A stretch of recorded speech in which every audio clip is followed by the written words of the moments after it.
My guest is Jeff Hem. You may know him as the play-by-play announcer for the Nashville Sounds, if you're a follower of minor league baseball. That, of course, is the AAA affiliate of the Milwaukee Brewers.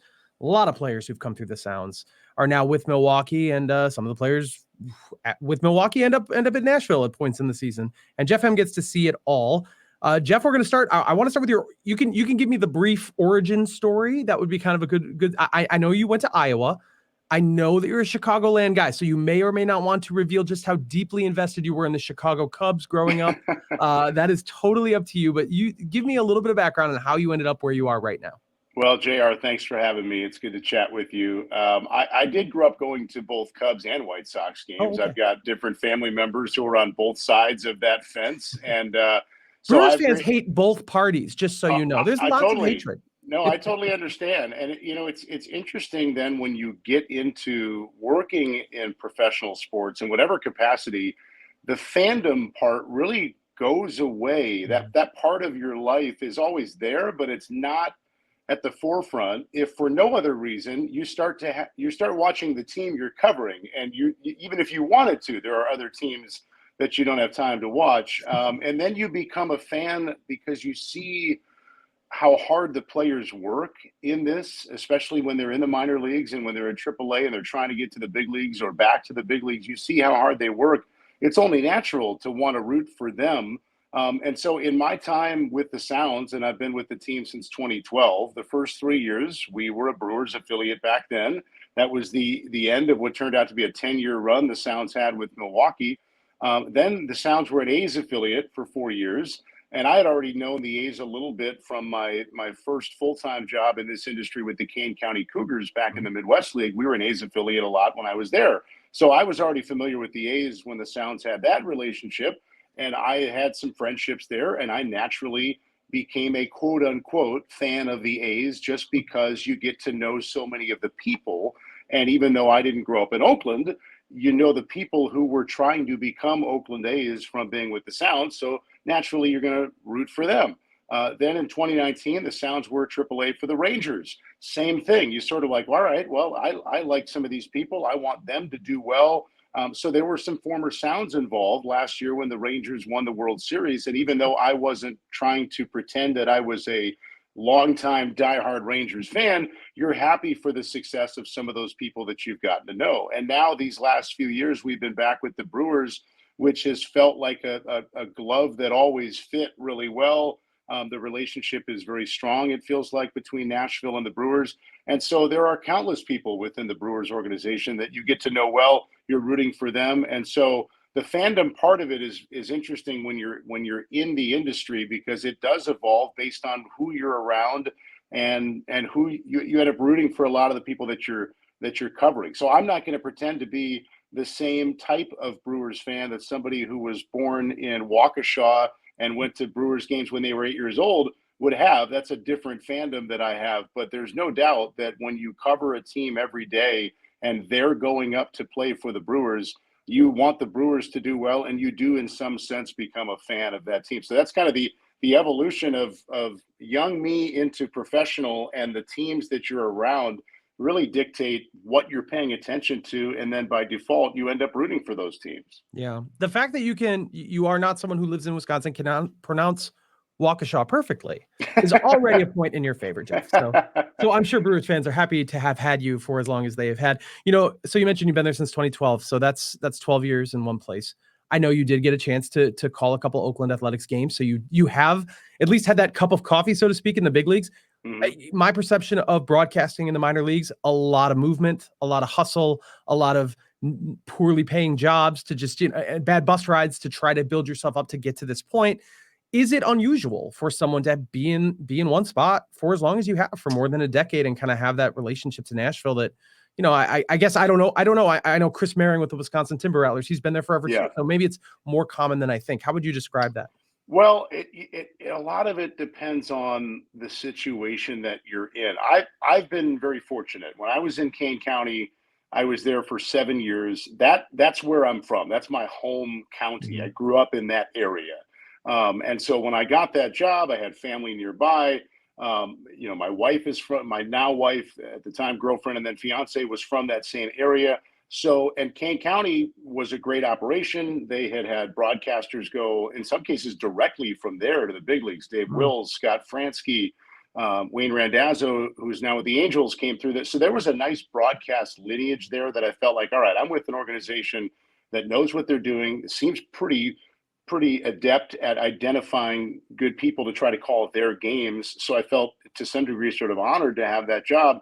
And it was just a very convenient spot for me, away from the job itself. And so I didn't feel like, all right, I've got to try to get to high A now as a broadcaster, just to say I'm one step closer to the major league. So I was fortunate to be in a great spot where I was a little bit more selective in what I pursued as those next opportunities.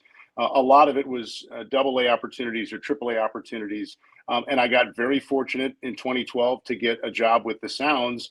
There was no guarantee at that time that the Sounds 3 years later would get a new ballpark, which has turned out to be very successful. The city has grown incredibly. And so, again, I kind of lucked my way, because in this industry, to your point, like, you can't always choose where the openings are going to come. And you certainly can't choose sometimes when you're the guy that the team wants to hire. So I've been very fortunate to be in two spots where I've enjoyed it and not felt like I've got to find a way to get out of here and I'll take whatever I can get because I just want to get out of here. So that's part of why I feel like I've been able to have some longevity in the two organizations that I've been with, just because I happened to be hired by two that turned out to be, for multiple reasons, very great situations. And I can think back to other minor league broadcasting jobs that I applied for and didn't get. And at the time, you're disappointed. Years later, you might even go to some of those cities and you're like, well, that was a blessing in disguise that I ended up not getting that job. So I feel very fortunate. I love Nashville. We love the city. I'm here year round. My family loves it. It's geographically close to a lot of different people in my life that I still want to be close to. It's a great city. So I just feel very fortunate the way it's worked out in the spots that have happened to be my stops on this journey. What is your job aside from the broadcasting? I know a lot of guys in your shoes have front office responsibilities. It isn't just what the public might see, although it's more than, 10 years ago. There, maybe it was harder to even hear that voice of minor league baseball outside of the community. Like everything's streamed and available online. So maybe there's more to it now than there was before. But what is your job description, I guess? Yeah, so sometimes in season, but really the main off season responsibility is I'm part of our corporate partnerships team. So I'm trying to help us gather sponsors for the team, and advertising partners and marketing partners. That's the main off season role. There are occasional speaking engagements and appearances and things that I'm helping out with. If there's a press conference of some sort or something that's happening at the ballpark that I might be an MC for. But most of the time, the off-season role is more helping the team bring in the revenue, which helps then facilitate the other parts of the job that you're more passionate about, which is the broadcasting side of things. So for me, that's what I'm doing in the off-season. Not everybody is full-time year-round. Some guys don't want to be. Some people are seasonal. It allows them to do other things in the off-season. I do some football and basketball broadcasting in addition to being with the Sounds in the off-season, but it's nothing where I can't do both. So it works out for me individually to have the role that I have with this team. But again, like, you could pull 10 different AAA broadcasters and ask them that same question. You might get, to a degree, 10 different answers based on the other responsibilities and whether they're there in the off-season or whether they're seasonal. Nashville isn't completely novel as a really major city with a AAA team. I realize, there's Columbus, Indianapolis comes to mind, Austin. I mean, there are cities like this, but it is a little unusual when you think of minor league baseball. You think of smaller cities sort of embracing the local team. I'm curious kind of what the relationship is between Nashville and the Sounds. We have sort of an analog here in Milwaukee as the Nashville Predators minor league hockey team, but hockey is a little more niche. It's a little harder to gauge, I would say, than baseball. So how do you, over your 12 years, what sort of have you seen the relationship between Nashville and the Sounds? The connection has really grown and grown. I think what the Sounds do a great job of as a front office and a ticket sales and a marketing outreach component is making sure that we have something for every type of fan. And everybody might say that, and that's really easy to say and kind of generic, but truly in our market with our situation, and the competitors we have here in town, we have to have something for everyone. And we've got Sounds fans who've been following the team almost from its inception in 1978, who they come every game and they want to watch every pitch and they are locked into the baseball. And then you have other folks who are going to come to the game and they're going to be out in our right field bar area. It's called the bandbox. It's very popular. It's its own little ecosystem out there. And some of those folks never really watch a single pitch that night. And that's okay too. And then you want the families who just want a safe place for their kids to run around, and the beer is cold, the hot dogs taste good, the fireworks are impressive, and we want those people too. So I think what helps the Sounds be number one or near number one these last few years in total minor league home attendance is truly being able to create something where anybody in this market would think it's a fun place and a good idea to go to a game because they can associate it with something that they're looking for, and that has to cast a pretty wide net in order to be a successful minor league team. It's a big market, so you've got a lot of potential people who could come to games, but they've also got a lot of other things they could choose to do with some of that money. And so we want to make sure that they feel welcome and that there's something that they can identify with, whether it's hardcore baseball, a little bit of baseball, or somewhere in between. And I think the Sounds do a good job of that, and that's why the team and the ballpark and the reputation of the organization has grown to the success that it has. How has the prospect of Nashville getting a major league team, that's been discussed among other possible landing spots for an expansion team, how has that affected you or affected the organization at all? If at all, maybe not.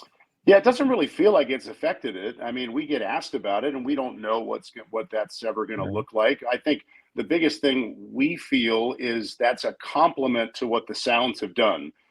If people think somewhere down the road that's at all possible, that's probably because the Sounds have done a good job at what we've accomplished. And I think any other markets that come up in some of those conversations, most of them have successful AAA franchises in those cities. And so it makes it easier to think maybe that could happen someday. So we take it as a compliment. It really has zero to do with anything in the day-to-day business. Who knows whatever happens well down the road, if anything, but it really doesn't day-to-day affect what we do. If anything, it's just a compliment. It's almost a positive association because it means we're doing something right if people think something like that could ever work here. As we get closer to talking about some of the individual players that I just wanted to ask you briefly about, it kind of ties into this challenge system that I know a lot of major league fans are clamoring for, the idea of an automated ball strike zone or even a challenge system. Both have existed in the minor leagues. And I think about a guy like Tyler Black, who will be a Brewer at some point very soon permanently, and it was briefly this year, and how maybe there is a little bit of a transition to go from someone who knows the strike zone so well and knows what's supposed to be called, and then you get to the major leagues and you have to feel it out more. It's a little more, it's just not as concrete as it would be in the minor leagues. That's just one thing that's rattling around my head, but more than that, I'm curious, as someone who has seen it as much as anybody, what your thoughts are on the automated strike system, and if there are unintended consequences you can perceive, or if it's as great as it sounds, the utopian world that it sounds like. What are your thoughts on that? Well, when Tyler Black went up, I knew at least once or twice, however long he was going to be up there, he was going to strike out looking at some point on a pitch that is just no doubt a ball down here that they were going to call a strike up there. I knew it was going to happen, and it did. He's such a disciplined hitter and an impressive hitter to watch, and he's got such a bright future. You're right to distinguish that there are two different components that we're seeing down here. Tuesday, Wednesday, and Thursday in our 6-game series, they use the automatic ball strike system where the home plate umpire is not calling anything. He's literally or she getting a device that is telling them what the computer thinks it was or says that it was. Now, the Friday, Saturday, Sunday game, that same system is in place, but it doesn't relay anything to the plate umpire unless someone has challenged a ball or a strike call. I can tell you, we saw this at the tail end of 2022. In our league, Charlotte was the only one that had it. So we went to Charlotte late in 22 and saw the challenge system only. Then all of last year, it was Tuesday, Wednesday, Thursday, ABS, Friday, Saturday, Sunday challenge. That same format is now in place this year. So I've seen this for about a year and a half now. And if you want to know what I think, I'm happy to share it. But what I think is even more telling, because I'm asking anybody that I interview, or not even interview, but just chatting with, whether that's an executive, a manager, a pitching coach, a hitting coach, the hitters, the catcher. I've taken like this unofficial poll over the last year and a half. There's not a single person that has preferred just the ABS Hmm. over the challenge system. Interesting. Everybody loves the challenge system, and I do too. What I don't like about the ABS, and what I have a hard time believing would ever translate to MLB, is just the catchers receiving doesn't matter anymore. Every ABS game, there's one or two pitches that just are received awkwardly by the catcher, and so we're wired to think, well, that's a ball. He had to struggle to catch it, Yeah. and there might be a strike call out of it. And you look at the little system on the computer, and sure enough, it apparently grabbed the outside corner. There's value in catching framing and how hard the catchers work and how well they're compensated at the big league level for being good receivers. You wipe that out with the ABS, and I just find it hard to believe that MLB would ever get to a point where they would want to just eradicate that part of the game, because it does. If the ball goes through the strike zone, it's a strike, and it literally does not matter how the catcher receives it. He didn't have to catch it. He could just let it go to the backstop if nobody's on base, and it's going to call what it's going to call. The challenge system truly has the best of all worlds. And I could do an hour on this. I'm passionate about it because I think it's so great. I really do. And it's not just me. Everybody I've asked, even people you think might not like the challenge system, whether they're a pitcher they feel is being hurt by it, or a catcher or a hitter, everybody likes it. Everybody also likes the human component of the plate umpire still being involved. What we all want to avoid, of course, is bases loaded, ninth inning, some egregious call that we all know was out of the zone and it got called a strike, because umpires are human too. You want to have recourse for that. This provides that.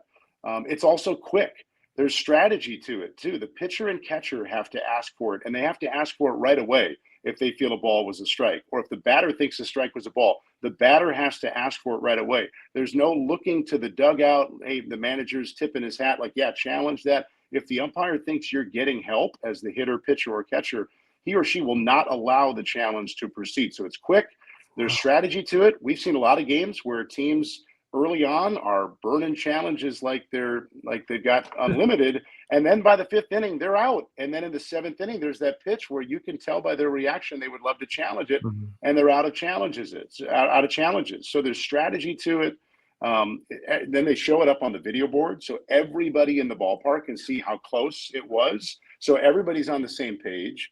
And there are so many lost challenges that if I'm Major League Baseball and I'm wanting to defend my umpires, who are really good, I think we would all agree most umpires most of the time are outstanding at what they do. There are a lot of challenges that are lost by the teams where the umpire was proven right. So I just don't see a downside to the challenge system. It was so clear to everyone that I asked last year that I was optimistic going into this year. They would say, all right, no more ABS. We're just going 100% of the time to the challenge system.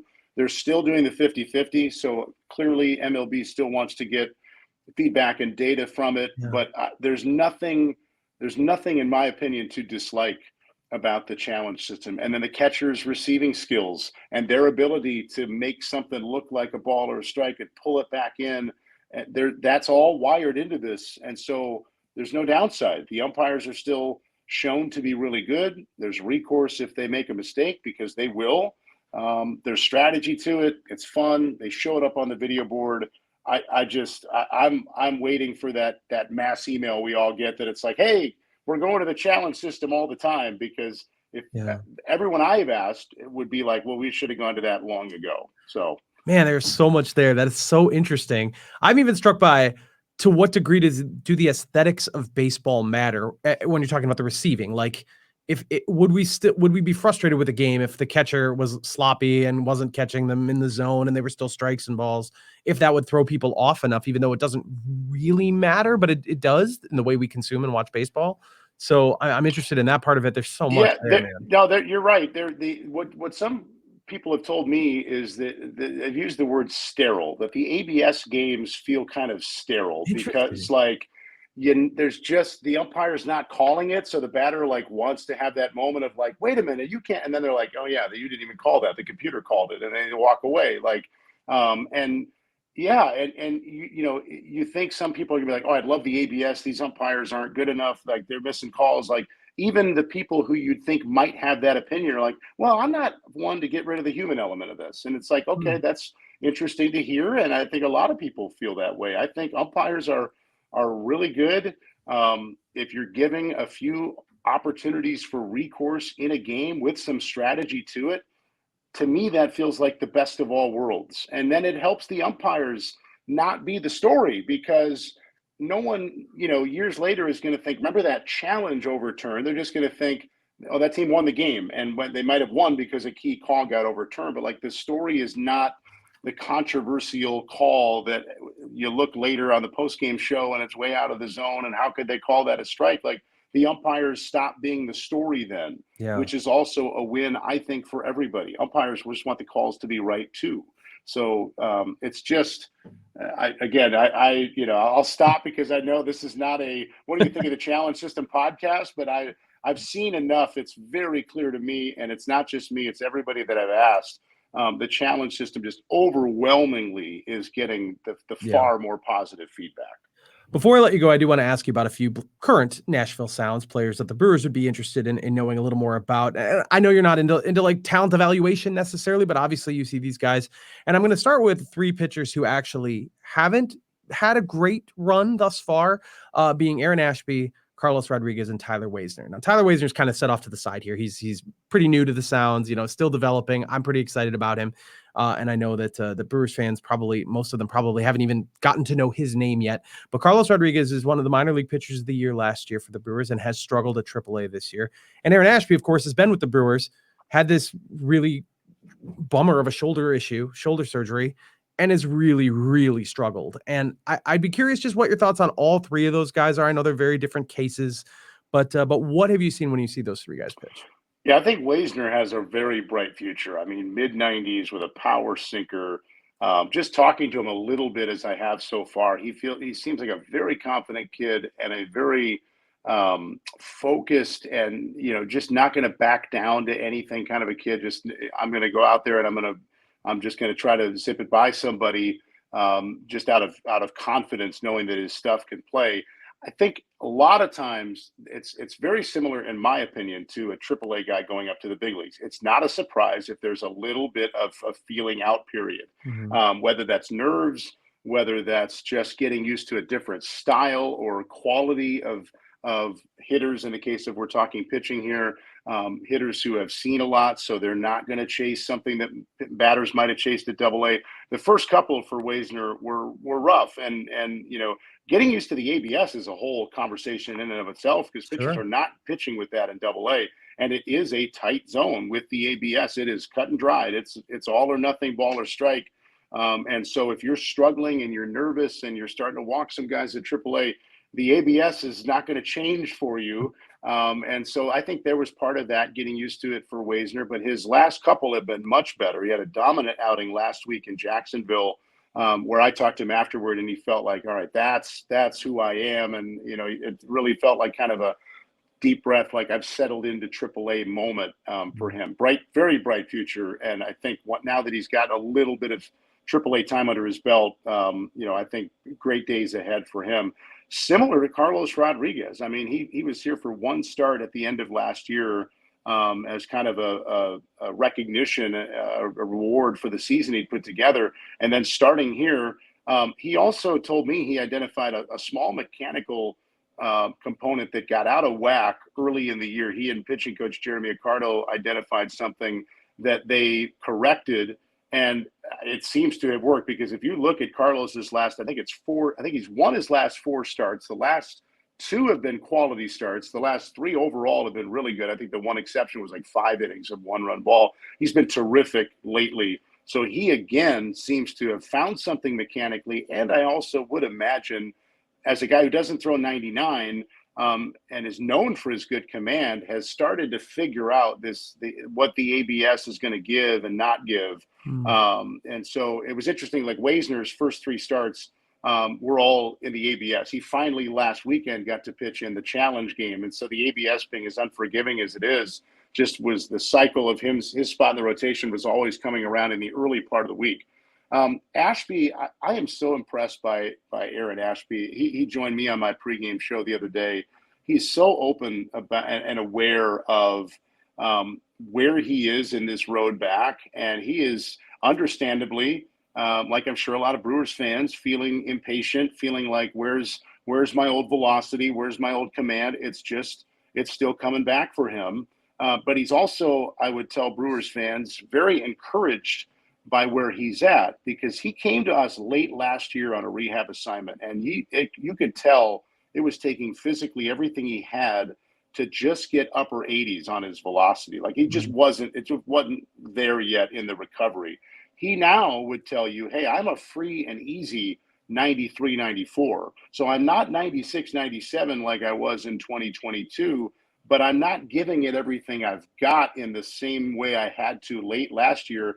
And I'm getting readings that are inching closer to where I used to be. So he is really working through it. I mean, I can't imagine how frustrating last year was, and now to come back this year and to not be back up there yet and not feel like he's really back.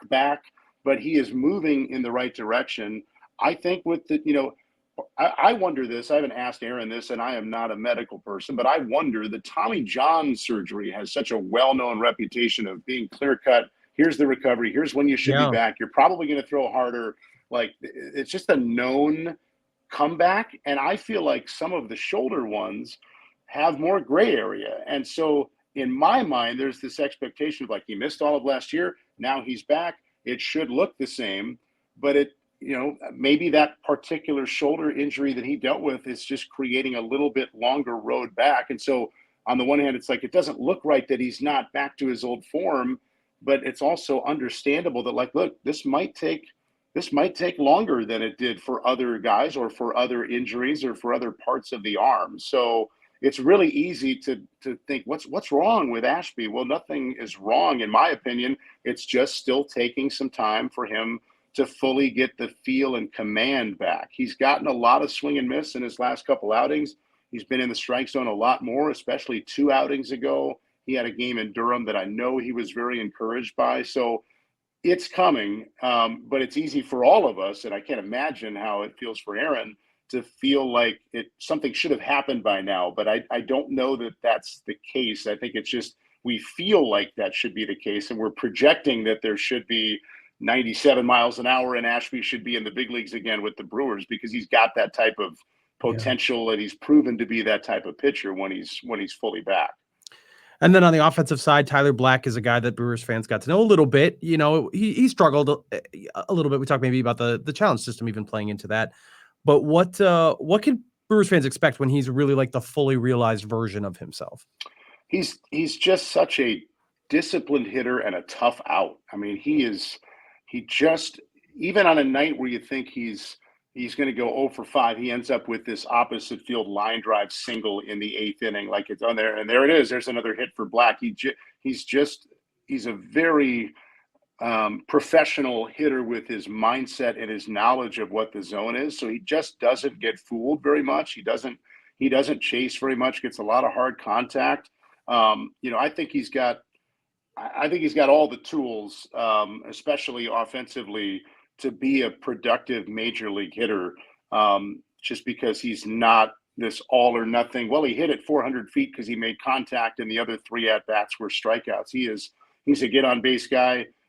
He's an extra base hit it in the gap. He's got the speed that the Brewers love to mix in with some of the other personnel they have up there. So, he was up there for such a brief time, too. And again, like, it's Robert Gasser made his first 2 starts look really like this is really easy. And this is, Gasser's like the next Cy Young Award winner based on the first 2 starts. There's usually an adjustment period somewhere along the way. Some guys have it right away. Some guys have to counter adjust after the opposition adjusts. So it's just not linear for anybody. Tyler is back down here playing every day, getting his at bats, and I have no doubt the Brewers would have no problem feeling confident if they had to call on him again sometime soon.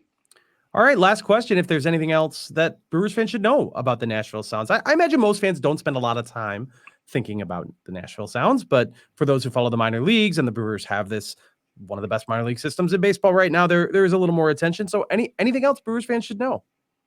I think there's a lot of potential major league contribution from a lot of different parts of this roster. Now, that doesn't mean that they're all going to be big league all-stars or they're all going to be with the Brewers for 10 years, but The Brewers have no shortage of options down here, really in any position department. And so I think, the Brewers fans, like a lot of the names you asked me about, they might know those names and maybe they don't know many others, but in that many others category, there are guys who could help them this year. And so I think it's fun to monitor. For me, it's fun to monitor a first place team up there and to see what's down here and to know, if they needed a left-handed bat for a week, if they needed another reliever in the bullpen, they needed a long man, they needed a starter. Like this team is pretty well covered down here to help facilitate whether it's long-term for a guy who goes up and stays or somebody who can help fill a hole in the short term. We've already seen the Brewers have to use the Sounds a lot. There's more down here that can help. And I think that should be encouraging for Brewers fans to know. And even down at AA, there's more coming too. So I'm excited about, if we were having this conversation in August, I'm excited about what the Sounds might look like then, just because I do think the system is in a well-stocked position right now. Yeah. He's Jeff Hem, voice of the Nashville Sounds, the Brewers AAA affiliate. Thank you so much for joining us, Jeff. We will be listening. We'll be following along as the season goes along. Appreciate it. Thanks, JR. Happy to be with you.